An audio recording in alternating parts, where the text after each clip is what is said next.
Welcome back to the Boys and Bolos podcast in the Barbershop Studio. Right, Jarrett? Which is next to the Rat Tail Bunker. Correct. Production facility. For those of you who don't know, we operate in two spaces. The Rat Tail Bunker, which is where the computer is, where, it's like a little, kind of like a spider hole. Spider hole? Yeah, it's kind of a spider hole. Oh. Well, what type of spider? The barbershop is more of a open space for we welcome guests. This is where ideally guests will come in. Only vaxxed guests. We have some decorations. There are many jerseys on the wall. Correct. Which is the fairest of them all. We got a poster. We have many posters. We have some old school posters. There was confusion with one of our listeners, Greg, about the difference between the barbershop and the Rat Tail Bunker. And I think we will take all fault for any miscommunication.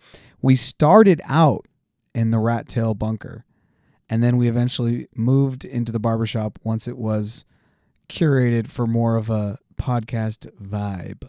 Correct. And we do, if you've ever seen our Instagram, Facebook, Twitter, TikTok, whatever you might consume our medias of social. Our medias social. You'll see that we are both sitting in salon chairs, which does have not exactly a barbershop thing, but it's a hair theme. So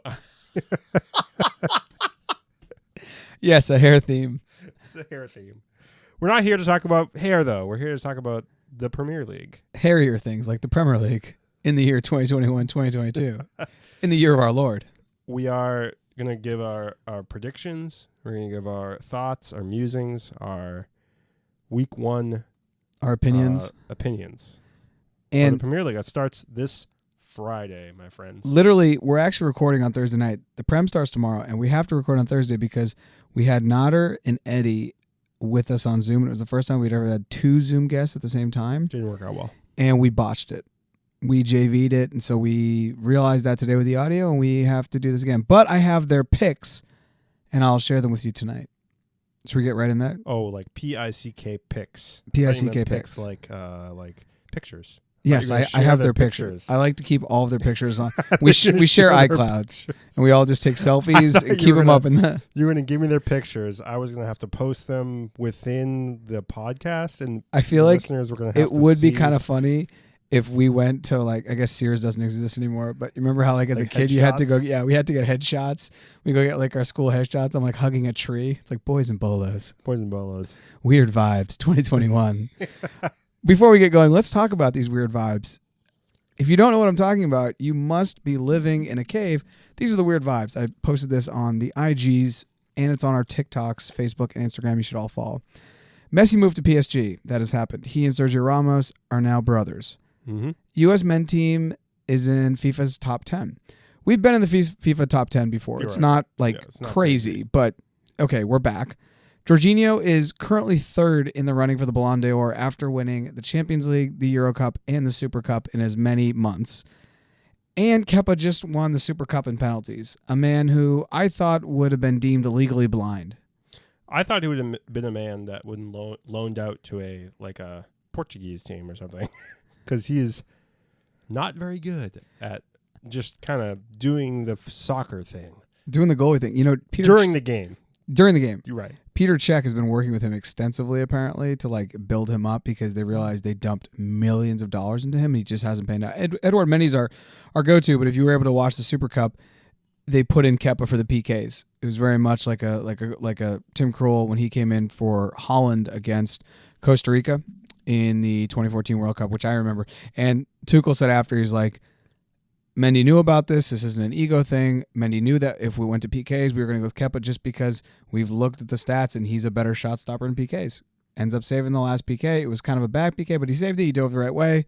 Chelsea win. We've won the Super Cup, the Champions League. We're going to go to the Club World Cup. We've never won that. So it's very exciting right now for Chelsea. But let's get into our picks. Do you want to go first? We're talking about top four? Yeah, do top four player... Do top four, and then we'll go back and forth because I have Nader and Eddie's as well. So this is not a very surprising top four. Maybe my fourth is surprising, but that's just a personal opinion. I will go City, number 1. I will go Chelsea, number 2. I will go United third and Spursy as fourth. I will not pick Liverpool. I think Liverpool is on the downward trend. And I could be very wrong. Mane could, see a therapist over the offseason and find his form again. He's definitely seen a therapist. Firmino could come back, ripping again, and Salah could be great. I actually think Jota is going to be their big player this season. But you never know what happens after an ACL injury with Van Dijk. You never know what happens now that Robertson's hurt. Is Minamino going to be a good utility player? There's lots of little... Wijnaldum's gone. There's some things going on there. Top 4 for Spurs would be huge. Because if they get top 4, that means a team that is spending more than they are and has won a lot more titles recently than they have, will get knocked out. Because that's either Leicester, United, or Liverpool. I do think Chelsea and City will be the top 2 teams probably this year. Chelsea, City, and United have very good squad depth and just playing well. United could also not be. I mean, you never know what Pogba you're going to get, and Bruno Fernandes didn't do much in the Euro, so who knows what kind of mental confidence he has going forward in the season. Just because, and the other thing with the VAR, I don't think it's going to work in their favor again this season. I think they're going to be a little bit more lenient. Yeah, lenient with VAR this season. I think especially now with fans back in the stadiums, I think it's going to be a whole different game. But Spurs signed some players. They may get another forward. Kane may be on his way out. They signed a midfielder, Brian Heel, who could be a great winger. Bergwijn might play well. There's lots of reasons why Spurs could do well. I mean, they signed a world-class center back in Romero. They could get another center back before the season's over. Please don't judge Spurs on their first game. They're playing City. We'll get into that, but they could lose. I mean, City has some injuries and some guys that are fatigued, not returning. So it's a depleted City team. If I don't think you should read too much into it if Spurs win. I don't think you should read too much into it if Spurs lose that game. That's what I'm trying to say. Think about it. I mean, let's get there. You're jumping ahead. You're jumping ahead. Fourth place for Spurs. I'm trying to be optimistic. I'm trying to be a good Spurs fan. And your player of the season is Kai Havertz. After his return to form in the end of the season, Champions League, scoring the Champions League winner in that game, and he had COVID. Like, he was seriously affected by COVID. I think he is going to be the player of the season. He's very good. He's very, very good. And I think he could go 20-20 this year. You think he can go 20-20? That's a special player. That's a good player. He's a good player. Like, that's like Thierry Henry at his I think peak. He could go, okay, maybe. I think that's a stretch. 20-20 is a stretch. I think he could go 15-15. Just in the Prem or all competitions? All competitions. Okay. Whew, I was going to say, Jeff, you need to... There's a lot of chill out soccer, on those claws. There's a lot of football to be played this season for City. For Chelsea. You're right. There are 38 games. No, 38 plus... No, I mean, there's a billion games. We have the FIFA World Cup. We have a bunch of stuff. Okay, all competitions makes it easier. I thought you meant just in the league 50-50. No, the guy, I mean, just the rotation, the squad rotation that they're going to have, Chelsea, he's not going to play every game. You got Lukaku, you got Mount, you got lots of guys that are going to be rotating into that front three.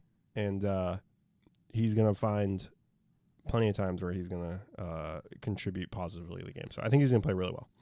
So I'm going to share right now my top 4, which when we originally recorded this episode, it was also Notter's top 4, and this was not planned. We, said, hey, come to the show with your top 4s ready in hand. So Notter and I agree it's going to be Chelsea, City, United, and Liverpool. And Notter's player of the season is... It's a boring top 4. Notter's player of the season is Lukaku, and my player of the season is Conte. Last time we won the league, Conte won the player of the season because he was so much and he's just been probably top 10 player for the last 12 months. He's been just doing the most. So that's what we have. I'm going to also do Eddie's, and then we'll maybe dive into a little bit. Eddie said, Eddie's a City fan, and Notter's a United fan. I should just say that. Eddie also has Chelsea, City, and then he flipped.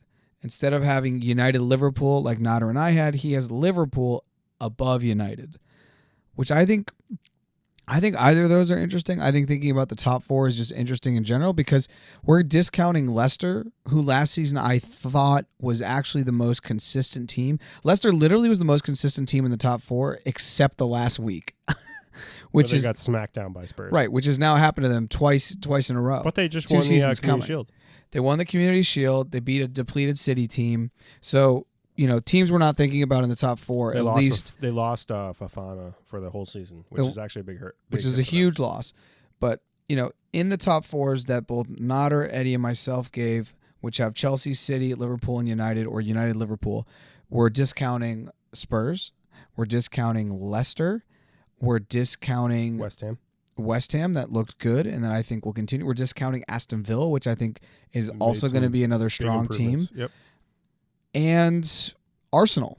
I'm going to put them in there. I mean, I'm glad I gave you a good little tickle of the tickle of the toe there. I mean, Arsenal is still they're literally they spent £50 million on Ben White. On Ben White, who is no disrespect to Ben White. No disrespect, but he's not a £50 million center back, and he's a good player. £50 million, dude. They signed Romero for 43. I have a question. So Eddie and Nodder both pick Lukaku as their player of the season. Yep, I think that's reasonable. Sure. Who's gonna have a better season, Lukaku or Ben White? Oh, they're different players. I know it's not like the easiest one. I mean, no, Lukaku. He doesn't have as much to do. Oh, he has way less to do. I mean, Arsenal. Okay, exactly. Arsenal is going to be. They're going to be on the back foot in pretty much every game. Where do you think Arsenal finishes? I think they finished 9th or 10th, just like last season, just around the same. They can't. They're really trying to get Odegaard back, and Real Madrid's like, why would we give you Odegaard back? Like, what? Why? He's good. She showed that he's good. Why would we give him back to you guys? The problem is, it's the same problem the Spurs have.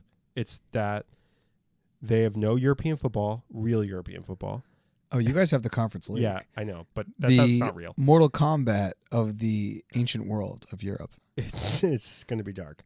But they basically have no European football, just like Spurs, so players don't want to go there. And so, like, to get even if your finances are tip-top shape, which is Arsenal run their club financially better than most most clubs, and same with Spurs. They're not like financially in trouble, so they can like take on some debt and sign a player, right? Great, but the player doesn't want to go there. Like Koundé doesn't want to go to Spurs because they're not playing Champions League football. Yeah, Martinez from Inter doesn't want to go there. Doesn't want to go there. They're not playing. Same deal. So that's their problem is they have to sign these kind of players that want to go to the Premier League to make a name for themselves, but don't expect any European football. So they're having a pretty bad, by all accounts, offseason, not just in the transfer market, but also from the friendlies we've seen. Arsenal have just looked very unimpressive, very very much like the Arsenal we've seen at the end of the season, throughout the whole season last year, just kind of like on and off. They have flashes or whatever, but they're hampered by their giant signings, like their Aubameyang, like boondoggle of a signing. They're Willian, 300. 250, whatever. I think it's 300,000. It doesn't matter. It's a lot a week, and he doesn't play. It's just three-year deal. The whole boondoggle with what's his name? Ozil last season. It's just that club needs to they need a rebuild. They need a real rebuild, and I don't know how they're going to find it. I mean, Spurs at least they understand kind of their place. And they know they have to do a rebuild. And I think that's why a lot of fans are like okay to sell Kane, because they realize that money can be used for a rebuild. Does Spurs finish higher with or without Kane? Well, Spurs finish around the same with or without Kane. I feel the same way. I honestly think they're going to. It really comes down to Spurs defense. It's not about the offense. You're exactly right. Because ultimately, if you're letting in more goals than you score, you lose, obviously. So, but also if they're having good service, Kane, Son can finish just as well as Kane, honestly. And I know people are going to disagree with me on that, but he's not like a bottler. He can finish. He can play in the number 9. I agree with you. that he can finish if given the same chance. If the same ball comes in the box, Exactly. I believe. The problem is Son does not have the same box awareness that Kane does. No. Kane gets himself in better positions. Correct. I think Son tries to make more difficult shots for himself. But Son, I don't think the problem is Son. Obviously, he's adding value to that team. Do you guys have a Right. 10 yet? We don't have a 10. There's don't no have a 10. That's the problem. There's no 10. They're actually missing a midfielder to link play. But you're trying to get Ward-Prowse, who would be nice with Højbjerg. Ward-Prowse, trying to get another center back, because right now, as it looks, with Romero with a slight knock from the Copa America, it's looking like Dyer and Sanchez as their starting center backs for the City game. And that's, I mean, there are times when Dyer and Sanchez look like serviceable center backs, and sometimes when Sanchez is falling on his face, or Dyer is making a bonehead play where he's causing a penalty. So that's why we don't like that, because it's not sound, right? It's like Dyer will clear a ball off the line, look amazing, and then like 4 minutes later he'll be clattering a guy in the box for a penalty. It's not. All right. It's just not good. We'll talk about Spurs because you guys play City in the first game. That's my top 4. I know we got your top 4. That's my player of the season. If Spurs top 4. finish top 4, I will send you some of my Doge. Look, there's still 3 weeks left in the transfer market season. I mean, you guys are. If you get the Kane money, you guys are going to have a shopping spree. It's going to be fun. Let's talk about relegation, because that's the other side of the coin. So I'm going to give you Nodder's pick. Nodder picked Norwich, Brighton, and Crystal Palace.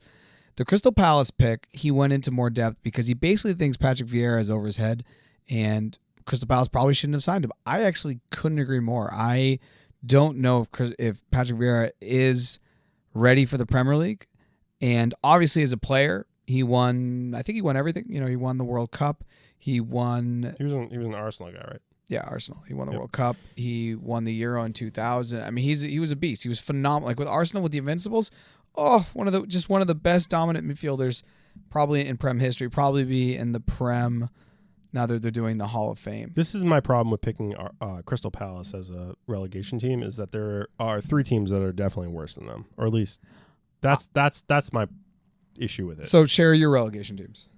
My relegation teams are 1, Watford, Brentford back down, even though Ivan Toney's going to have a good season and probably picked up by a Premier League club. And this is my surprise pick, and people are going to disagree with me, but Southampton.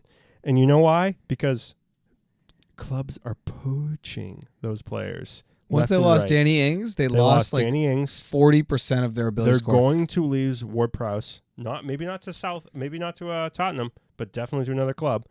And they're going to lose Vestergaard to Vestergaard. I think is going to Leicester. I know now with Fofana out, they need a center back, and so Vestergaard. I mean, that's their core group. Like you lost a forward, you lost your midfield player, and now you're losing your center back. What chance does this team have? When they lose Ings, I think they lose about 30 to 35% of their ability to score a goal. They signed they lose Ward-Prowse, that number increases to about 60 to 65%. They signed a unproven championship forward. That's who they signed. You never know. Armstrong. I don't know his name, but they signed him for about £5 million. It's a wild card. It's a wild card, shot in the dark kind of thing for me. And I know that this team has been up in the Premier League for a while, but they have been really poor. Really poor. They beat Liverpool last year. Hasenhuttl had tears. That was the only bright spot to their campaign, to be perfectly honest. And a few JWP free kicks. He was a beast on fantasy for a minute. They had to get for a minute. For 1 minute. So they had Minamino for a couple months in the January transfer window. They got Minamino, and he went back to Liverpool. They're not getting him back. They didn't sign him permanently, so he's not their solution.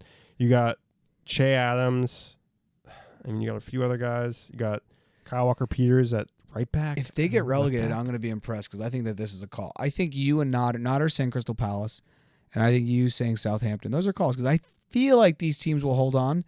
We always talk about you probably need somewhere. If you have 40 points, you're safe normally. If you crack 35 and you have decent goal differential, good. you're probably good, especially with like the way teams are getting beat the crap out of. But I just think that these are outside of the box calls. The problem with last season, I think, also is that we had Sheffield, who was just so poor, so catastrophically bad that it only came down to the 18th and 19th place, right? It's skewed. It's skewed because that team was they won like 3 games legit. I think it was last season too where you said around week 9 that Sheffield was going to do the escape. Yeah, I mean around week 9 last season, you had 2 unbelievable calls. You must not have been sober. You said City has no chance of winning the title. Yep, I remember that. And you yelled at Sky Sports. And then you also said that Sheffield was going to, like, I don't know, do the escape and just Blades, baby. Dude, come on. They weren't that bad the season before. No, they weren't. They beat Chelsea. I'm not saying they weren't bad, but I'm saying there was no season to season these lower teams, if they don't get their war chest together, it's kind of a problem. So let me share with you Eddie. Yeah, so Eddie has Brentford, Norwich, and Brighton, which I think are reasonable. I would be surprised to see Graham Potter and Brighton go down. I think that Brighton look fairly like they're 15 to 13 is where I think they'll they'll you say that out. though, because just today I was on Twitter, and as I do following the Twitter sphere, it's a dark place. But I saw something with Graham Potter who said that like basically we don't have any money to sign players. Oh well, if they go in with that same team, then it's the same team. They're a Mape injury away from being fairly mediocre. Mape, who's their small little guy that plays? I know who you're talking about. The name's eluding me, but I'm even surprised they held on to him. He was good. He was too good. Yep. My picks are Norwich, Newcastle, and Burnley. Newcastle's been flirting with relegation for a long time. Burnley, I don't think it's going to happen. I just wanted to go non-traditional. Flirting with relegation? Last season, up until the week 33, they were right on the cusp. And then they won a bunch of games. By their count, that's not flirting. That's just the par for the course. You're right. That's a normal first date. 3 beers, a puke and a rally, and an Irish exit. That's Newcastle, too. Yeah, seriously. I mean, okay. Repeat your Brentford. Did you say Brentford? Oh, my calls are brutal. I just want to be non-traditional. Okay, what would you say again? Brentford. Yep, which okay. Saying a championship team yo-yoing is not like you're not breaking the mold. Newcastle and Burnley. I only say Burnley because I really feel like Burnley is the new Stoke, and Stoke eventually got out of the Premier League. Where like they just basically stack bodies on the 18. They're not really trying to go forward. They got Woods up there. He's like an MLS player at best. He'll take a hack. I mean, I just feel like they're never trying to win games, I guess is my point. And I feel like if you come in the Premier League, you got to try to win a game. Yeah, like Brentford against Arsenal is going to try to win the game. They may fail miserably and lose 4-0, but they're going to try. And Burnley has not tried to win games for a long time. Are Brentford the new Leeds? I don't know. That's what's kind of like Sky Sports and like all the social media is trying to build them up as. And it's like, I just don't think they're the same caliber of team. Is Bielsa their coach? Right. Also, like, Leeds were a Premier League team the season before they even entered the Premier League. They just like had some shitty luck. And like they were spending, and the championship is brutal, serious money. 24 teams, and you're playing in some of these pitches that are there's just like brutal. 400 games a season or something. Yeah, you're playing against like Sheffield Wednesday. There's just like a car mechanic taking out your MCL. I mean, it's brutal. It's rough, dude. The championship is like the USL with lipstick on. It's pretty brutal. Anyway, let's get into the upcoming games that we have. The Prem literally starts in less than 24 hours. This is the closest and latest we've ever done a podcast before. So, tomorrow at 3 p.m. Eastern Standard Time. Arsenal versus Bradford. Who do you have? I have Brentford 1-0. I have Brentford 1-0. And I'm going to be here to watch it, and I'm pumped. And I'm gonna even pick the goal scoring winner because it's not surprising because I already mentioned his name, Ivan Toney. He will score the goal. I think he's going to have a breakout season. I think he's going to increase his value. He's going to get a sweet, sweet payday when they get relegated. But it's good for him. I'm glad. I mean, Spurs were like looking at him after they played them in the FA Cup. So, hey, good for him. It's at Brentford Stadium, and honestly, Arsenal have looked so mediocre. Oh, my God. You know you're an Arsenal fan when in middle of July. Sorry, no, the end of July. The Euros just ended, and I remember they had like a warm-up match, and they lost. I'm like, it must suck being an Arsenal fan. Your misery starts in July, and it lasts through May. So you basically, if you're an Arsenal fan, maybe you're happy in June. Maybe. I mean, look, Arsenal fans, they'll probably be fine. They'll probably be fine during the season or whatever. It's just preseason.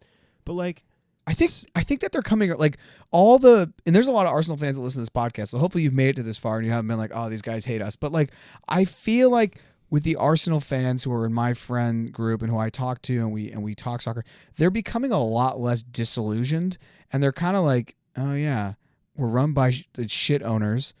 We don't spend money. They see what happened with Özil. They see that they signed Willian on this ridiculous thing. They see that they've given Aubameyang like Thierry Henry money when he's okay. I mean, he's a solid forward. I'm not going to say he's not, but like they're trying to make something that it isn't. And I think Arsenal fans and players, and I mean, I think a lot of this is also influenced by AFTV because they're just like so dark about Arsenal all the time and super honest about the club.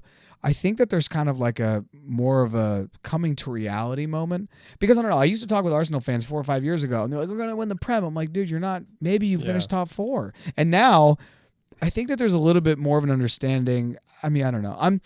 I'm hopeful for Arsenal this season because I think it's a great club. I think what they try to do is great. It doesn't always maybe come out in the wash. I think they try to play expansive soccer. They're one of the few clubs I would say that tries to do that. Maybe you'll disagree with me, but they try to like do things, but sometimes I think they're really hitting over their weight. Yeah. I also think that Mikel Arteta got a lifeline with the FA Cup. And dude, he won the FA Cup, and then he won the Community Shield, both against teams he should not beat in a one-off, but he did it, and good for him. And that's it. Okay. And I don't even know if he loses that Community Shield to Liverpool like 3-0, say, and then they had the season they had where what did they finish 9th or 10th or something? I think that they look for a different direction. I mean, Thierry Henry's floating around somewhere. He left Red Bulls. No, he left Minnesota. Oh, Minnesota. He left Minnesota from the coaching. He did one season, and then I think he was with Belgium over the summer in the Euros. But eventually they're going to bring him in because he's freaking Thierry Henry. Right. So whether that happens in the middle of the season or not, we'll see. But I'm also 1-0 Brentford. Let's go to the next game. The next game is Manchester United, and we are going to mention the stadium because we do have fans. So this game is at Old Trafford. Manchester United Leeds. This is at 7:30 on Saturday. You should get up for this one. This is going to be a good one. Good match.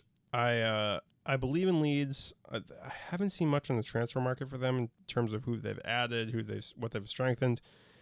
I feel like it's going to be a similar squad. Dallas and Rafinha, Bamford, Ayling. It's a nice squad. It's a good squad. I'm wondering though if they can continue to build off what they did last year without bringing in players. Sometimes some teams can do it, yes. But if you don't have that new energy, I mean, they may have been hurt by the pandemic just like everybody else, And I don't know their financial situation. I haven't followed them. I'm a Leeds fan. I hope. I mean, I'd love to see him pull it off and beat. If Arsenal lose to Brentford and Leeds beat United, I mean, the Prem's just off and running, baby. Off and running. But I honestly think United, they're solid. They've had a lot of guys. Their squad depth is pretty good. So I think 4-2. That was my original call. That was your original call. I'm going to go United 2-1 because I just think Leeds. I just don't trust Leeds' defense still. Oh, I still don't. I don't think they trust their defense. They know that they have more of a kind of Rocky Balboa tactic where they just have to land one more punch than the other team. Yeah, I mean, who knows? I mean, Koch, I think he'll be starting center back, and they have Ayling who's still there, right back or left, whatever he plays, and then Dallas, and yeah, like I said, they have what's his name that played during the English national team, midfielder. Why can't I think of his name? I don't know. Either way, they have some solid players. I don't know if Rafinha will be their starting winger with Bamford, but either way, we'll see. Calvin Phillips is the guy we're trying to remember. I had to look it up because apparently solid midfielder. Apparently I know nothing about the Premier League anymore. Next game, Burnley, Brighton at Turf Moor. Come on down. Do we call this the mini back game of the week? This is probably going to be a mini back game of the week. Because like I said, Burnley don't go out to play. Even if they're going to be at home with fans and watch this game, I will be surprised if they go out to attack. We'll see. They have nothing to attack if with. Burnley want to not let my Nostradamus come true, they need to win this game. You're at home against Brighton, a team that's going to be in the bottom 8. You need to take points. Minimally tie. If you lose this game, if you're trying to stay from relegation, you literally need to win about 10 games. And you need to win your home games. And you need to win your home games. Because you're not going to win the games against the top 8. You're just not going to win them, probably. Logically. You'd be lucky if you get a draw. Exactly. So they really need to win this. If Brighton Hove win this, I mean, I know we have 37 games left in the season, but it's like, dude, you're already shitting the bed. So I'm going to go 1-1 tie. A mini back game. Yep. I'm going to go 1-1. Next game is Chelsea Crystal Palace. We will be at Stamford Bridge, Champions of Europe, Super Cup. We have the best player in the world, Jorginho. He's probably going to go to PSG. He's heaven on earth. He literally came up with the COVID vaccine. Is there anything he cannot do, Jeff? I don't think so, Jarrett. It's honestly insane. Like when you think about honestly, I hate Crystal Palace probably just as much as you do. Crystal Palace and Wolves cause Chelsea annoying. So many problems. They're like the ex-girl. They're like the ex-wives that have prenups or something. Hobble around the field for any more minutes. Did you see the goal he had in the friendly game? He had a worldie. I bet he did. But honestly, Ben Teckers. Honestly, let's. I'm just gonna call it here. I'm 3-0. 3-0. No, Chelsea is going 2-0. But no, Chelsea's dude. Crystal Palace have shit defense. We beat them last year 4-0. Ziyech is hurt because he's never lifted a weight in his life, and somebody touched him in the Super Cup game, and his shoulder fell apart. Yep, dude. The guy is. We've been saying that though. The guy honestly, he needed the entire offseason. He should have just been doing weights, dude. Hit the weights, my G. Yeah, call up Traore. No, call up Goretzka. Get Traore down there. Traore, put some baby oil. Goretzka will give you some juice in the ass. Lift some weights, my guy. No, the guy didn't do anything. Dude, watch Pumping Iron with Arnold. Hit the weights. He was literally probably sleeping for the majority. Dude, what was he doing in his offseason? Just yoga? Just Bikram yoga? No, he was just laying in a hot tub with his arms by his side, just kind of swaying. Yeah, he would refuse to use his arms. Yeah, I mean, he's swaying, dude. I mean, he makes Pulisic look like he's on the juice. It's so. Who do you think your front three is going to be at the Chelsea game? I think Lukaku's not going to start because we just signed him, and I think he has to go through medical. I think we probably go Werner, Havertz, Pulisic. Yeah. Or Werner, Havertz, Mount, because we'll play a 3-back because we don't want to give up any goals, and then we play Conte, Jorginho, Ballon d'Or. Outside, you could really do whatever you want. Alonso played well the other night. You have Chilwell, James on the outside. I think it's James and Chilwell. James and Chilwell, and then in the back, you're gonna have Rudiger, Thiago Silva, and Aspi. Yep. And Mendy. I mean, they should not we have not given up a lot of goals in the last barely any. Honestly, in the last competitive games, in open play, sure. In open play, we gave up the worldie against Leicester. He hit a worldie. Tillman's good job, but that's why I think we're gonna win 3. I think we're gonna win this game 3-0.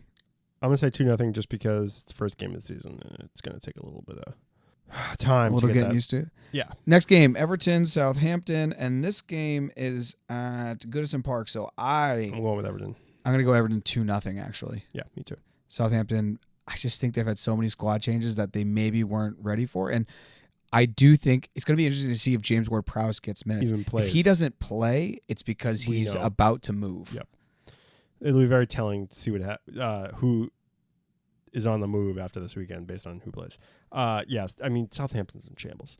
If Vestergaard doesn't play because he's on the move, if James Ward-Prowse doesn't play because he's on the move, Danny Ings is taken out of the top. I mean, you're going to have Che Adams and a couple other warm bodies out there. It's going to be something like, what's his name? Who's the coach? I just mentioned him. Hasenhuttl. Hasenhuttl is going to be on the sideline just praying. He's going to be rubbing his rosary like he's got his from Colombia. He's got his Under Armour gloves on, just praying to the prayer gods. Hands, talking to all the gods. Everton isn't a team. I mean, Rafa Benitez.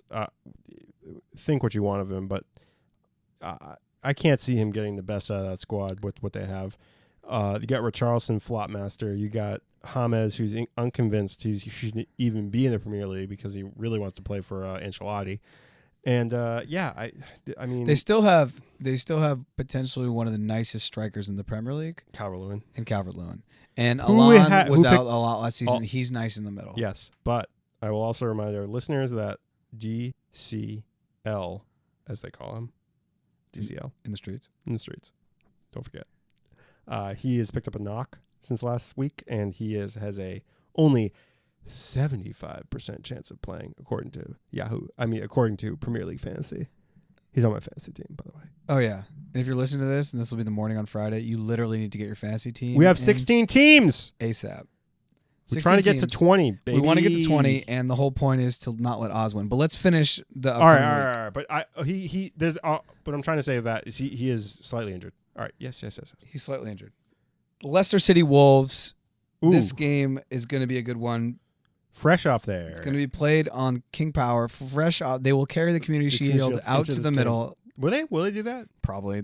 Ugh. I mean, anytime you get silverware, you got to show it off. Carry their FA Cup out to the middle. No. Ooh, they might do that too. I don't know if they played it. They might have done that in the preseason game. Because when we had the preseason game. Yeah, the Champions League. We brought out the Champions League. It out to the Super Cup. Well, that's because you we have to bring it to the Super Cup. It's like, it's like showing off your wares.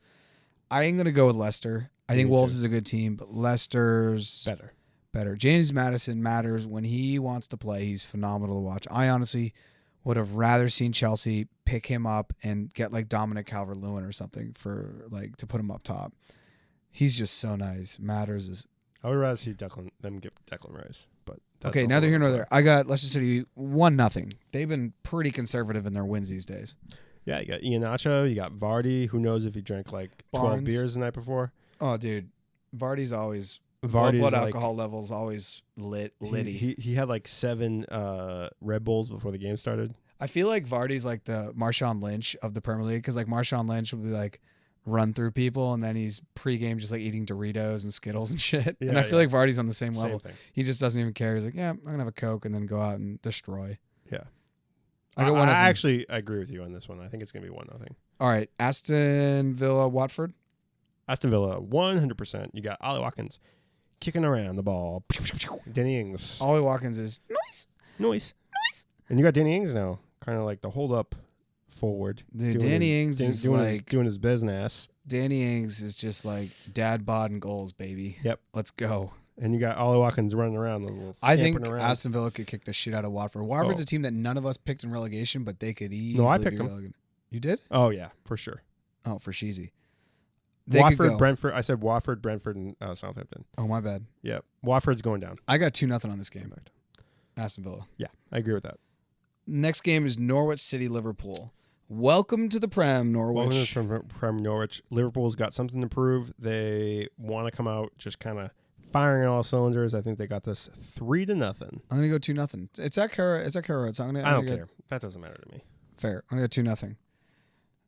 Newcastle, West Ham. I'm going to go with West Ham. West Ham last year impressed the hell out of me. I think they honestly impressed the hell out of most people. Yeah, I mean, they didn't lose Soyuncu, which I thought they might lose. They did lose Lingard. They thought they could keep Lingard, but that did not happen. We called that on the pod. They could not keep Lingard. I don't know why they thought they were going to keep him. I don't know what the hell anybody was thinking. What their expectation was. The guy fucking played out of his mind. And then United's like, yeah, we're going to give you a chance again, obviously. You played fucking amazing. Like, good job, man. You're like, just on fire. You're on fire. Like, you don't have to play for fucking this like backwoods team.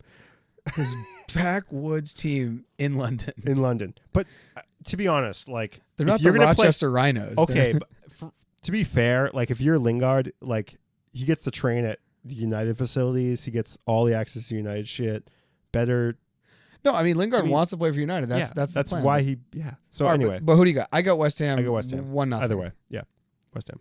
Final game: Tottenham, Man City. You already previewed this by saying Spurs aren't good if they win. Spurs aren't bad if they lose. I think that this game is honestly going to be a tie. Yeah. Like 1-1. Yeah. It's not going to be very exciting. City are super depleted. I think Spurs are waiting for Spurs are at home and they're waiting for a lot of things. I think it's going to be weird if Kane doesn't play, or even if he does play. He's not going to play. I don't think he's going to play. So you know what doesn't like? You can tell that he's fed up with Kane and he just wants him to go away. So I think that he's actually going to not play him just and get the draw or get the win. Try not to lose the game. Just try not to lose the game, and I think he'll prove a point. Yeah, if he can get a result against City. Just take a point. If you can get a point against City at home without Harry Kane, he'll take it. Anyone would take that. Yeah. In his position as coach. Yeah, I mean, he's been working with his team, enough time to know what his starting lineup's going to be. He knows he doesn't have Romero yet. He's not going to have Brian Healy yet because maybe come on as a sub just because he's only been training for a day or two. So he's got his guys. This is also one of those games, though. It could be 1-1. City could also put 4-0 by you, and it wouldn't even surprise me. It wouldn't surprise. So it's going to be an interesting game. It is a game that will be played on Sunday, so it's a perfect time. It's 11:30 in the morning for East Coast. It's going to be 8:30 in the morning for West Coast. So I think this game is going to get a lot of people are going to be watching this game. Yeah, I also think that Spurs had a pretty good preseason. By all accounts, it was a perfectly fine preseason. Lo Celso looks a lot better than he did last preseason. I think he's coming off of a Copa America win that gave him some confidence. He has no injuries. He's going to probably start over Dele. And Dele, I know, has trying to put the work in. He's just still not there. But Dele could come out as a sub. I think he can, if he's playing in an advanced role, he can make a contribution. Look, you got Son on the team. You still got hitters on that Spurs team. Don't write them off. I think it's hitters. You got some hitters. He got some hitters. You got Mark McGuire, Sammy Sosa, yeah, Barry Bonds. You got some hitters. Get out. Do you think Grealish starts? No. I don't think he starts either. No. I'm actually very interested, and I was talking about this today with Chris Green, who's also a Spurs fan, and we were talking about Jack Grealish. I'm thinking, I'm trying to figure out if Grealish fits into the style of City, because City are very much 1 and 2 touch, moving off the ball, just constant fluid thing. And he's a hold-up player. Grealish is like this old school ass forward. I'm going to put my foot on the ball, let everyone run past me, and then play through. And sometimes I won't do that, and when I don't do that, that's when I really unbalance because you're expecting him to kind of hold up and draw a foul. I'm interested to see how that works and where they play him, because if they can figure that out and get the best out of Jack Grealish, I don't see how City probably don't win the title, barring Romelu Lukaku. I put this up on Instagram. If Lukaku scores 20 goals in the league, Chelsea win the title. I don't see a way around that. It's just too much production. And when you have a player that's going to score 20, you're putting yourself in a championship position, especially with Chelsea's backline. But I think that's good for now. If you're listening to this and it's Friday, the Prem starts literally now. So go figure that out. If you're working from home, log off Zoom. If you're at the office, you need to go home. Your basement's flooded, quote unquote. You're leaving. And let's all see if Brentford can beat the Gooners. Yeah, and to add to that, you could also join the Boys and Bolos Fantasy. You need to join that, I think, before an hour before kickoff. They lock up, and then you could join. You couldn't join after the first game. The 8 ball. Yeah, because you're gonna miss out on points. You can still make those points up because it's fantasy and whatever. But if you're listening to this, take your phone out, go to our Instagram, go to our Facebook, go to our Twitter, go to our TikTok, wherever you want to find us, even our YouTube. The link, click it, join our fantasy.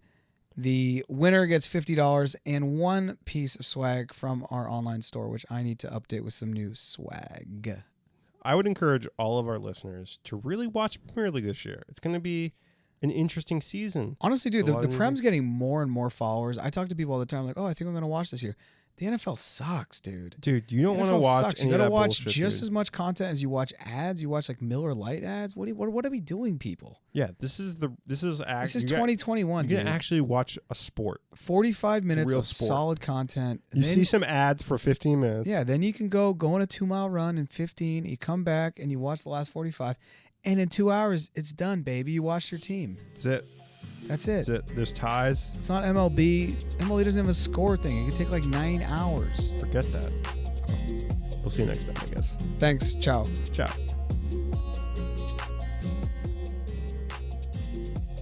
Thanks for listening to the Boys and Bolos podcast. You can find us on Facebook, Twitter, Instagram, Patreon, Twitch at Boys and Bolos. If you'd like to be a guest, please reach out. You can hit us on any of the social media accounts that Jeff just mentioned, or email us directly at boysandbolos@gmail.com. Thanks for listening, and see you next time.